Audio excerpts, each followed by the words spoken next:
இந்துக்களுடைய இதிகாச புராணம் கேவலப்படுத்தி செயல்படுவதில் குறிப்பாக கேரளாவில் அதிகமாக நடைபெற்று வருகிறது. குறிப்பாக பார்த்தீங்கன்னா இந்த கம்யூனிஸ்ட் ஆட்சி வந்த பிறகு 2ஆம் முறை இந்த கம்யூனிஸ்ட் ஆட்சி வந்த பிறகு அதிகமாக ஆனால் இவர்களெல்லாம் இங்கிருக்கோள் சொல்வார்கள், திராவிட மாடல் அங்கேயே பின்பற்றப்படுகிறது. அது எந்த அளவுக்கு அப்படின்னு சொல்ல பார்த்தீங்கன்னா ஒரு பள்ளி ஆண்டு விழா மலப்புரம் மாவட்டத்தில் கல்வேசம் அப்படின்னு சொல்லிட்டு விழாவில் வீரநாட்டியம் சொல்லிட்டு ஒரு பள்ளி நாடகம். அந்த பள்ளி நாடகத்துக்கு முதல் பரிசு கொடுத்துருக்காங்க. என்ன காரணத்துக்காக கொடுத்துருக்காங்க அப்படின்னு பார்த்தீங்கன்னா இந்த நாடகத்தில் ராமாயணம் மற்றும் மகாபாரதம் போன்ற இதிகாசங்கள் கூட பெண்கள் அடிமைப்படுத்தப்படுகிறார்கள்.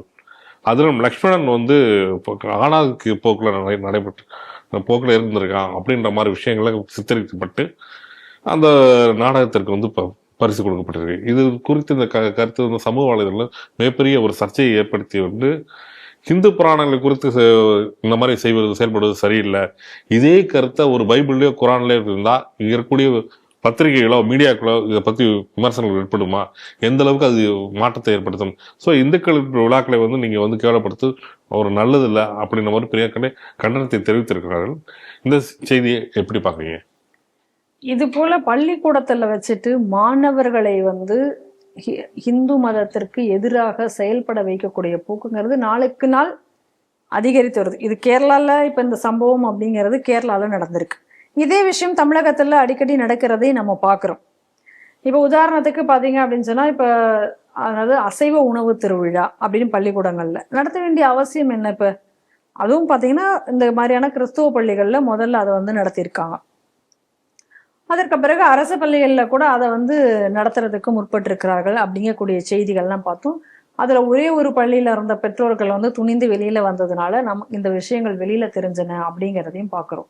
அப்ப திட்டமிட்டு உணவு பழக்கத்தை மாத்துவது, அவர்களுடைய மதத்தினுடைய அடிப்படை விஷயங்களில நீங்க போய் தேவையில்லாமல் அதை மாற்றி அந்த அந்த குழந்தைகள் மனதை நீங்கள் கெடுப்பது, இது போன்ற செயல்களை தொடர்ந்து எதுக்கு ஃபர்ஸ்ட் பிரைஸ் கொடுத்திருக்காங்க?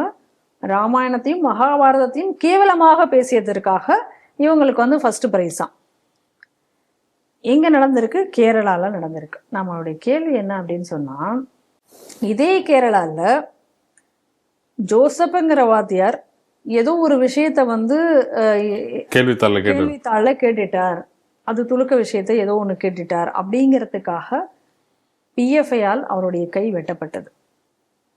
இதே சம்பவம் கேரளால தான் நடந்தது. அப்ப இன்னைக்கு இந்து மதத்தை பத்தி மட்டும் இப்ப என்ன வேணா நீங்க பேசலாமா? இப்ப அடிப்படை உரிமைகளாக இப்ப நமக்கு கொடுத்திருக்கிறது என்ன? மத அடிப்படை உரிமைகளாக நம்ம கொடுத்திருக்கிறது ப்ரீச், ப்ரொபோஸ், பிராக்டிஸ். ஸோ நீங்க மதத்தை நீங்க பரப்பலாம், நீங்க அதை பிராக்டிஸ் பண்ணலாம், அதை நீங்க சொல்லலாம் மற்றவர்களுக்கு. அப்ப இந்த மாதிரி இருக்கக்கூடிய இந்த 3 விஷயங்களும் அப்ப இந்துக்களுக்கு மட்டும் இல்லையா? இந்த தமிழகம், கேரளா, கன்னடாவில், இது கர்நாடகாவில் அப்படிங்கிற ஒரு கேள்வி நமக்கு எழுகிறது. ஏன்னா இது பாருங்க, இது தொடர்ந்து ஒரு இப்ப பள்ளிக்கூடத்துக்கு போனா அங்க நீ சபரிமலைக்கு மாலை போட்டு வந்தா மாலை போட்டு வரக்கூடாது, மாலையெல்லாம் நீ கழட்டி வச்சுட்டு தான் வரணும், வீட்டுல மாலை போட்டு வரக்கூடாது அப்படிங்கிறது இங்க தமிழகத்துல நிறைய ஸ்கூல்ல நம்ம நடந்திருக்க பாக்குறோம்.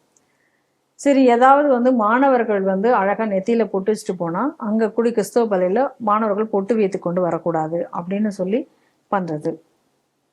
அப்ப தொடர்ந்து இந்த மாதிரியாக தமிழகத்திலையும் சரி, இன்னைக்கு கேரளத்திலையும் இந்த மாதிரியான விஷயங்கள் நடந்திருக்கு. கர்நாடகாலையும் இனி நடக்கும், இல்ல நடந்து கொண்டிருக்கு. நமக்கு விஷயங்கள் தெரியலையா அப்படிங்கிறதும் நமக்கு தெரியல. அப்ப இதெல்லாம் இப்ப இன்னைக்கு இப்படி திட்டமிட்டு ஒரு மதத்தை நீங்க இந்த மாதிரி கேவலப்படுத்தி நீங்க பொதுவெளியில, அதுவும் சின்ன சின்ன குழந்தைகளை நீங்கள் வைத்து இந்த மாதிரி ஒரு இதை செய்திருக்கிறீர்கள் அப்படின்னு சொன்னா இப்ப இது கிரிமினல் குற்றமா இல்லையா? அப்ப BNS 299 300 கீழே இது வருமா வராதா? அப்ப இது இந்த செக்ஷன்ஸ்ல வச்சு இன்னைக்கு இவர்கள் மேல நடவடிக்கை எடுக்கணுமா வேண்டாமா? இப்ப இதே கேரளால ஒரு பள்ளிக்கூடத்துல ஒரு மாணவி நான் ஹிஜாப் தான் போட்டுட்டு வருவேன் அப்படின்னு சொல்லி வந்த பொழுது அப்ப அங்க பிரச்சனை வந்தது.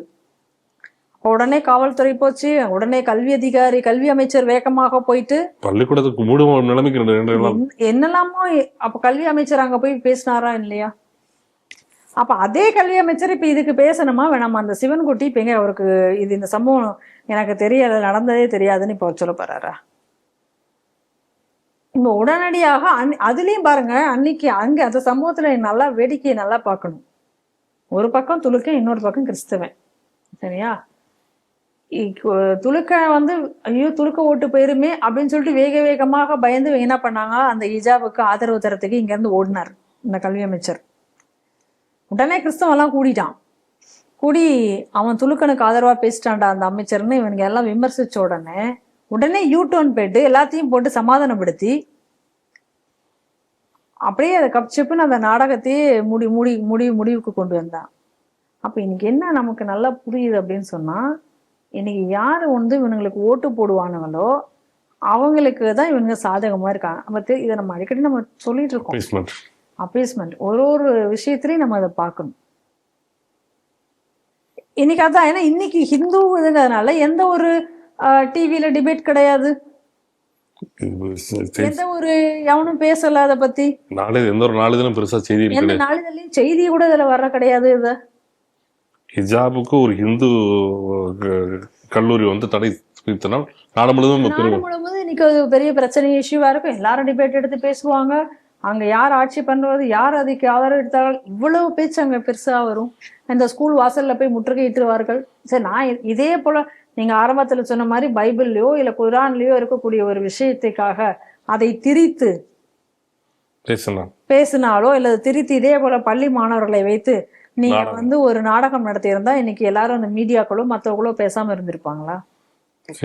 அப்ப இன்னைக்கு நீங்க ஒரு குழந்தைக்கு, அந்த குழந்தைக்கு விருப்பம் இருக்கிறதோ இல்லையோ தெரியாது, அந்த குழந்தைய வந்து இந்த மாதிரி நீங்க நடிக்க வச்சு இது போல இவங்க பண்ணிருந்தா அந்த குழந்தைகளினுடைய ஒரு ரைட்ஸை நீங்க கட் பண்ற மாதிரி தானே அர்த்தம். ஃபோர்சிங் டு த சில்ட்ரன் இல்லையா அது? அது மட்டும் இல்லாம இன்னைக்கு ஸ்கூலுடைய பர்பஸ் என்ன? ஸ்கூலோட பர்பஸ் வந்து நீங்க வந்து அந்த பசங்களுக்கு அங்க வளர குழந்தைங்களுக்கு நீங்க கல்வியை கொடுக்க வேண்டும். அது மட்டும்தானே உங்களோட பர்பஸ். அப்ப அங்க நீங்க எதுக்கு உங்களுடைய மத அரசியலை நீங்க வந்து அங்க கொண்டு வரணும்? அப்ப இந்த செக்யூலர் அப்படிங்கிறதுக்கான அர்த்தம் என்ன இருக்கு? செக்யூலர் அப்படின்னு சொன்னா என்ன அர்த்தம்? அப்ப செக்யூலர் அப்படிங்கிற அதுக்கு அர்த்தம் வந்து இந்து மதத்தை கேவலப்படுத்துவதுதான் செக்யூலர்னு ஏதாவது டெஃபினேஷன்ல இருக்கா? செக்யூலருங்கிற டெஃபினேஷன்ல. அப்ப இது வந்து இன்னைக்கு தொடர்ந்து வந்து நாடு முழுவதும், அதாவது தொடர்ந்து இன்னைக்கு இந்த தென் மாநிலங்கள்ல இது வந்து தொடர்ந்து அதிகரித்து வரக்கூடிய போக்கை வந்து நம்ம பார்த்துட்டு இருக்கோம்.